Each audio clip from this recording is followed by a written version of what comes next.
What's good, YouTube? I got y'all with another video, man. We got chilling scares. We got 5 disturbing internet mysteries solved by Reddit. I appreciate y'all watching the video. Make sure y'all subscribe. Make sure y'all turn the noise on. Make sure y'all share the video. Jesus Christ is the way and the truth and the life. And let's get to the video. Y'all best content, best quality. Let's get to it. If y'all like me making videos and stuff like that, these type of videos, comment down below and like the video. Let's get to it, y'all. On the 24th of April 2022 at around 3 p.m. W Chillin' Scares, probably one of the best scary YouTube channels in the game right now. And probably Nick Crowley. I haven't reacted to him yet on the channel yet. I just be watching him during my free time or something like that when I'm bored. 10-year-old Lily Hey, shout out to Nick Crowley though. Peters left her home to visit her aunt on her own. The aunt's house was just a 3-minute bike ride from Lily's home in Chippewa Falls, Wisconsin. And since she lived with just her father, Alexander, after her parents' divorce, Lily often went to her aunt's house on the weekends to play around. So it wasn't unusual for her to make this journey on her own. Unfortunately, what started off as an ordinary weekend was about to end in a horrific tragedy. Things took a turn for the worse when Alex noticed that it was getting dark and Lily still hadn't come home. It wasn't like her to stay out late. He called his sister, assuming Lily was still at her place. But, to his surprise, she told him Lily had already left over an hour ago. He then called the parents of Lily's friends, hoping she might have stopped at one of their houses on her way back. However, none of them had seen her either. Fearing for the safety of his daughter, Alex began searching the route Lily would have taken to and from her aunt's house. He also contacted the police and reported his daughter missing at around 9 p.m. While the authorities didn't issue an Amber Alert, they quickly formed a search party to help look for her in the surrounding area. And after hours of searching, Alex finally discovered the first clue to his daughter's whereabouts: her bike, abandoned in a nearby wooded area. But Lily herself was nowhere to be found. Police deployed drones and rescue dogs to search the woods and investigate the hiking trail that ran through the area. Then, at around 8:45 a.m., Alex received the news he had been dreading all night. Lily was deceased. No. Rest in peace to the daughter, and my condolences go out to their family. Volunteer had discovered her body hidden under a pile of leaves just a few feet from the trail. After a brief examination, police ruled her death a homicide and began looking for the perpetrator. Unfortunately, they had nothing that could lead them in the right direction. That is, until someone made a post about Lily's case in the true crime subreddit. While everyone else was speculating on what could have happened to Lily, user HomesliceNation4 came forward with a crucial piece of information in a now deleted comment that read, "What's scary is I was playing Pokemon Go in the park that day and walking along that very same trail. My stomach turns when I think that I saw that girl in a pink/purple hoodie on her bike with another kid on my way out. I have a suspicion that it could be another kid that did it." Another user called the police tip line to report HomesliceNation4's comment.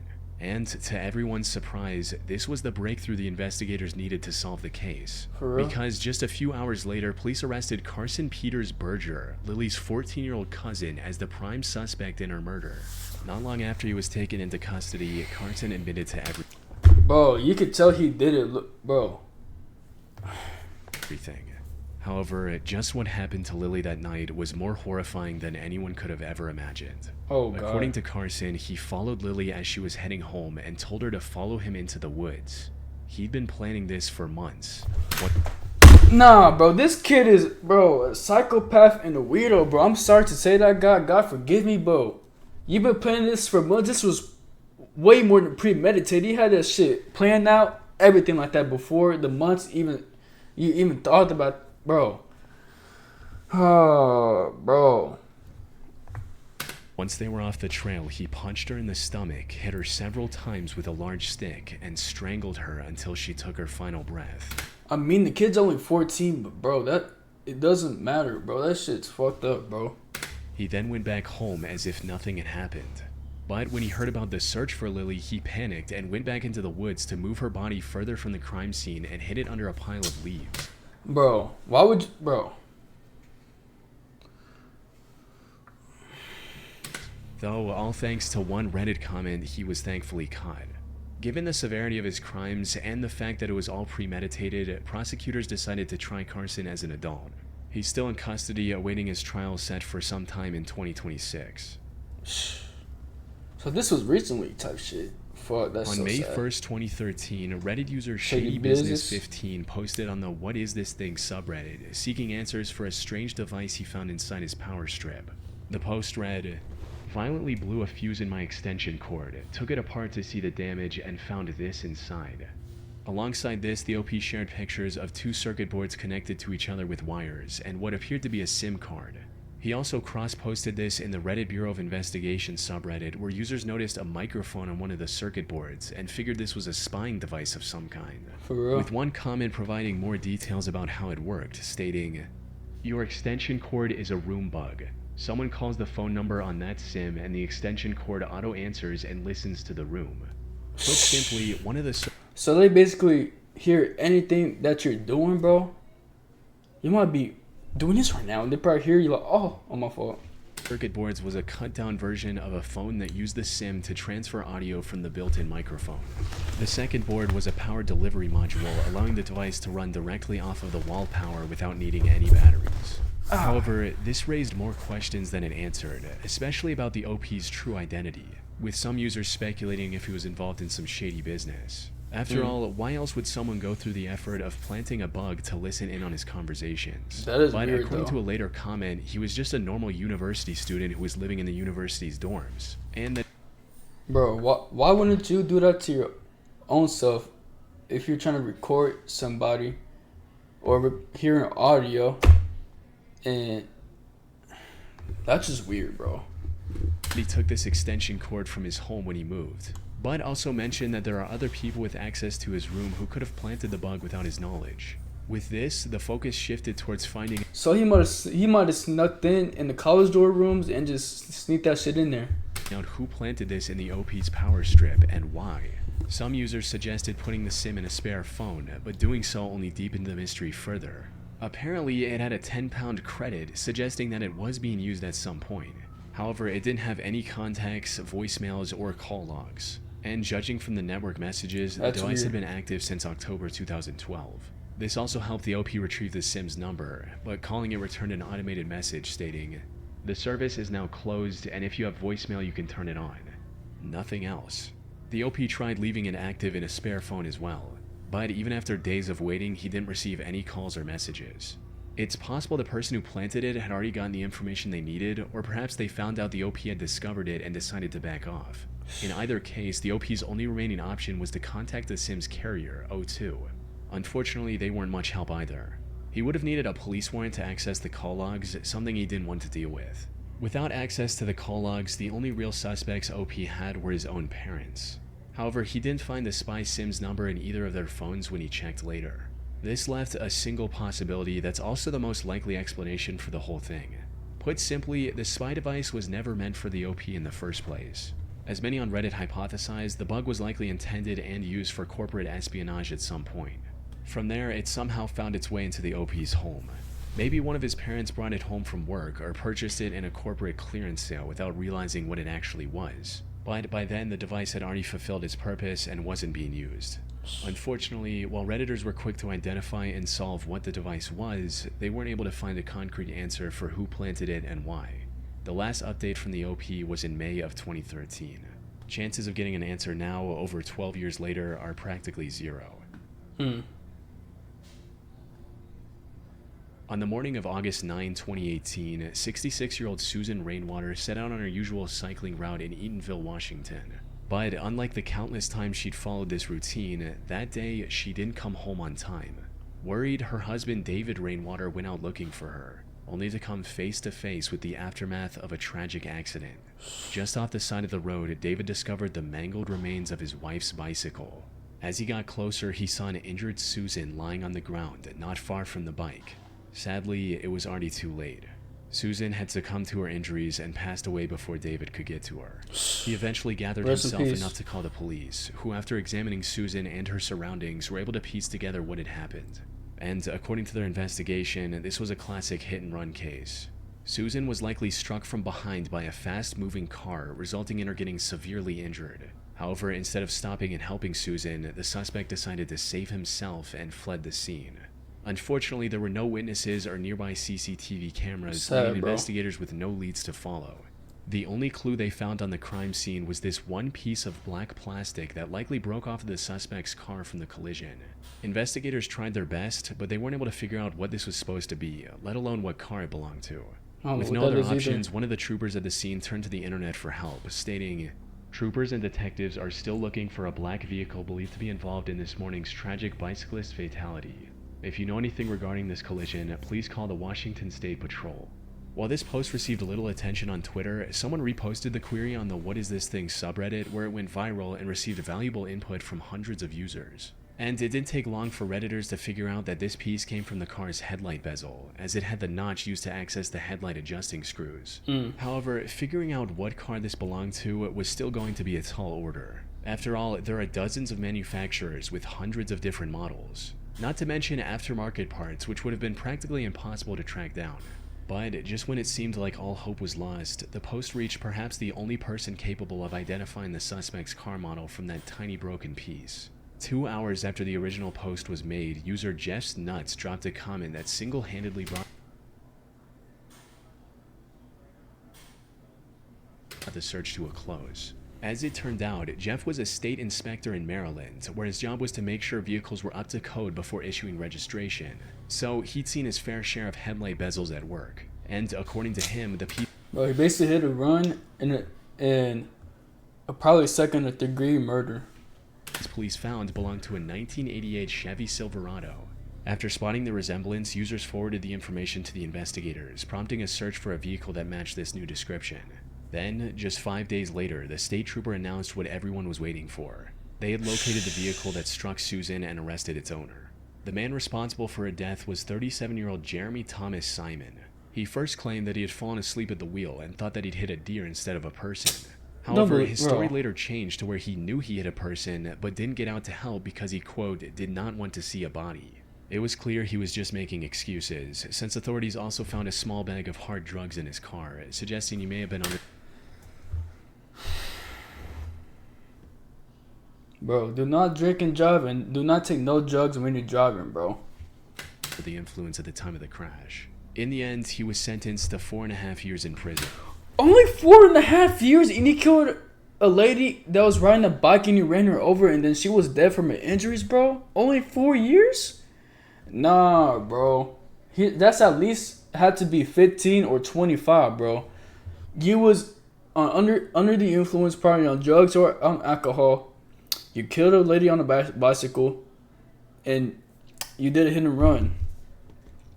And that's only 4 years, bro. What type of social justice system stuff is that?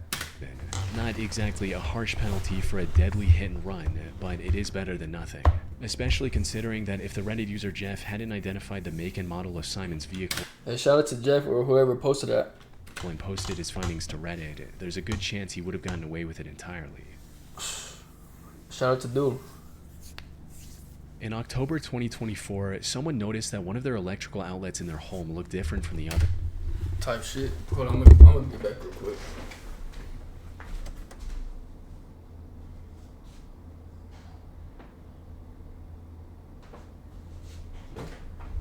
Had to text somebody real quick. October entirely. Go back 5 seconds.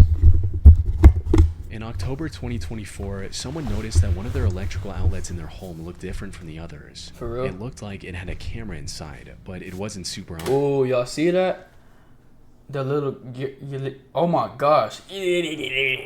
Yellow or green thing right there. That's probably the camera right there, or this thing right there. They're probably hiding it from all the way back there.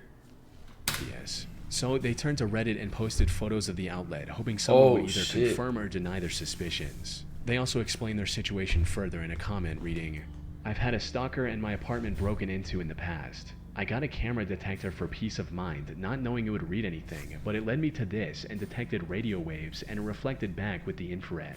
The bottom ground looks different than the other GFCI plugs in the rest of the complex." Hey, that do look different though.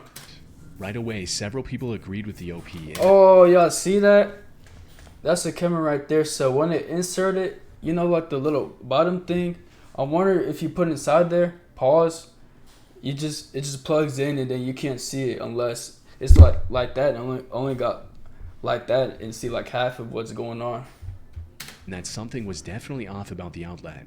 Then, just 40 minutes after the post went up, one user confirmed the OP 100% had a hidden camera in their home by tracking down the exact model for sale online.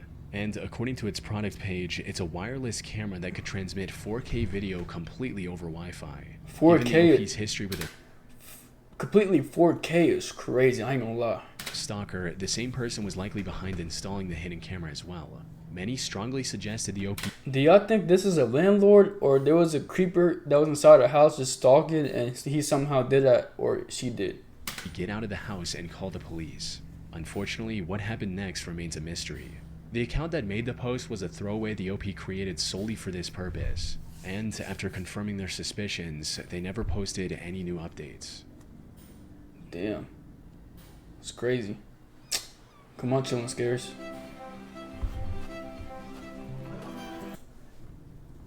In July of 2012, user Delver of Secret's Reddit account made a post in r/askreddit looking for answers on a strange encounter they recently had. It stated, "Today, a homeless-looking man handed me $50 and this note.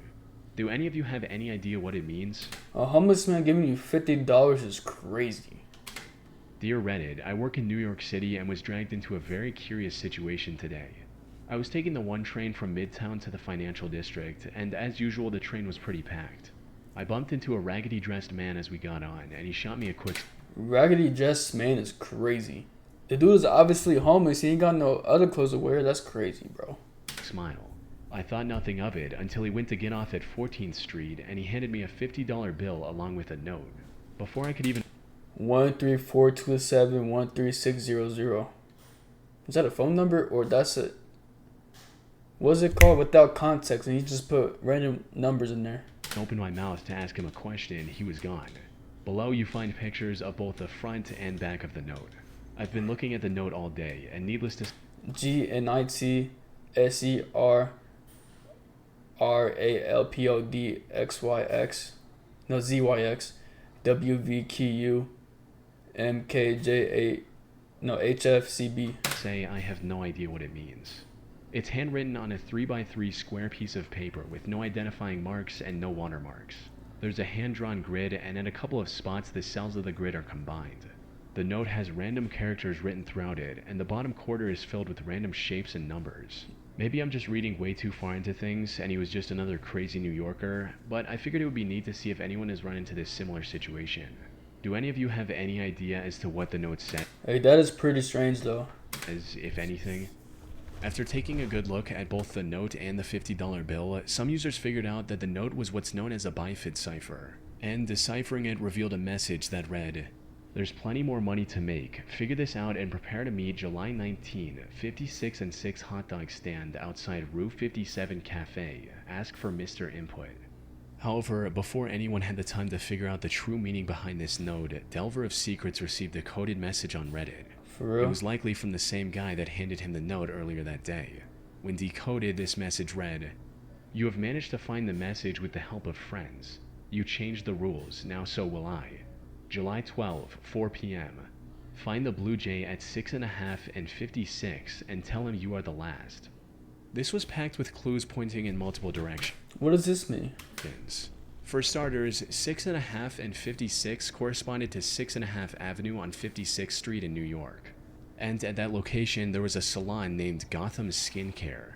This led many to believe that this whole thing was a marketing stunt for something related to Batman, especially since the date given in the original note, July 19th, was 1 day short of the release date for The Dark Knight Rises. For real? One person even called the marketing company for that movie in hopes of getting them to admit the truth. So basically, I was one of the people who got caught up in the whole homeless man give me $50. We had to figure out some sort of code. So after staying up for hours and reading all the comments, I definitely came to the conclusion that this reeks of marketing campaign. And I have Hey, that is creepy. I ain't gonna lie, the way to market that is crazy. a sneaking suspicion that it's a certain company. Hey guys, what's up? Alright, so it's 9:16 here in New York. And I'm about to call Leveraged Marketing Corporation of America. If you look up the address that we're all supposed to meet at later today at 4, this is actually a marketing agency that's right next to it. So it just makes sense that it might be them. And the Dark Knight thing just makes sense too because the movie's coming out so soon. And hi, how are you? I'm fine, thank you. I'm calling to make sure that everything is going to be set up for the Dark Knight campaign later today. What is the Dark Knight campaign in New York City? Yeah, it's actually right next to your office. At about 4 o'clock today, actually. I see. Yes, I know what that is. Please give Margie a call. I'm traveling. He just admitted to knowing about it. I don't know. You figure it out. While this didn't lead to anything substantial, Reddit users found the next What happened at 4 after that? clue hidden within the Reddit message. You see, the username that sent the message was 222-0944-379. One user converted this to an IP address, and it led to Fort Huachuca in Arizona, a military base that's primarily focused on intelligence training. Damn. So, could it be that Delver of Secrets was being recruited as a spy or something along those lines? For some, this was certainly a possibility. However, another user discovered that a spy exhibition was happening at the nearby Discovery Times Square Museum on July 12th. Maybe this was a marketing stunt. Why would any homeless man have that type of number and coding like that? That is weird. For that instead. But this idea was also shot down by another user who claimed to work for the museum, stating that they had nothing to do with this. With no other leads, a group of curious New York-based Redditors decided to meet at the specified location on July 12th to see if anything would actually happen. However, despite dozens of people showing up, including Delver of Secrets, no one noticed anything out of the ordinary and had to go back in disappointment. Now, if this was some legitimate espionage-related matter, a large crowd would have instantly scared off anyone planning to meet Delver of Secrets at that location. So, the whole thing was kind of pointless in that regard. But on the other hand, the gathering all but confirmed that this wasn't some marketing stunt. Because if it were, the media attention and large crowd would have been the perfect moment for a big reveal that never happened.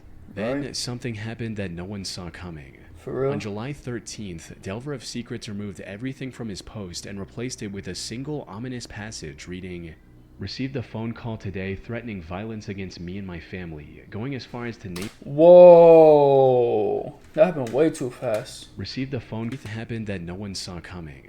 On July 13th, Delver of Secrets removed everything from his post and replaced it with a single ominous passage reading, "Received a phone call today threatening violence against me and my family, going as far as to name members of my family and their addresses unless I delete this post. The caller also told me not to show up on the 19th and to inform anyone planning to show up on the 19th that nothing would happen. This will be my last message from this account before I delete it. I'll also be changing my number later today. I am sorry if a resolution to this never happens, but I'm not willing to risk my family's safety for a few extra dollars." Bro, that is sad. I ain't gonna lie. I mean, if the person still got your family's name and address and stuff like that, you might be cooked. I ain't gonna lie, but bro, that whole situation is just crazy, bro. With that, Delver of Secrets vanished from the internet. While Reddit did solve layers of coded messages and uncover clues hidden within other clues, they were ultimately left with nothing but speculation and an unsolved mystery.